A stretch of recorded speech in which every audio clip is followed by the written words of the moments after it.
Բարև ձեզ, որոշել եմ խաշ եփել,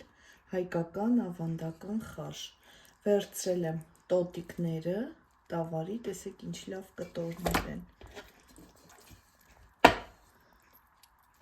Թողել եմ հոսող ջրի տակ, մի 2 օր, տեսեք մի հատ արնաջուր չկա, լավ մաքրվել է։ Հիմա դնելու եմ կաթսայի մեջ, լիքը ջուր լցնեմ և դնեմ եռալու։ Տեսեք ինչքան լավ խաշ է, յուղոտ։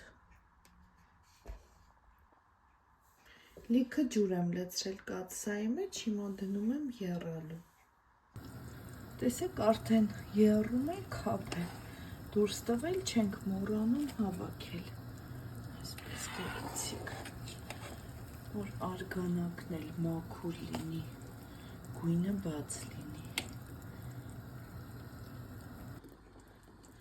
Տեսեք ջուրը արդեն ինչքան է քաշել, մոտ կեսը քաշել է ջրի, ես չեմ ավելացրել ջուր և փակ կափարիչով եմ եփել,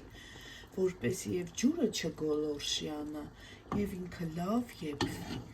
Հիմա ցույց տամ, թե ոնց է միսը եփվել, հալվում է ուղղակի, տեսեք, այսպիսի խաշ է եփվել, բնական, համեղ, ոչ կարագ եմ ավելացրել, ոչ կաթ եմ ավելացրել, հենց ինքն է, խաշը հենց այսպիսին պետք է լինի, այսքանը դուք էլ պատրաստեք, տնական համեղ խաշ և անուշ արեք, ցտեսություն։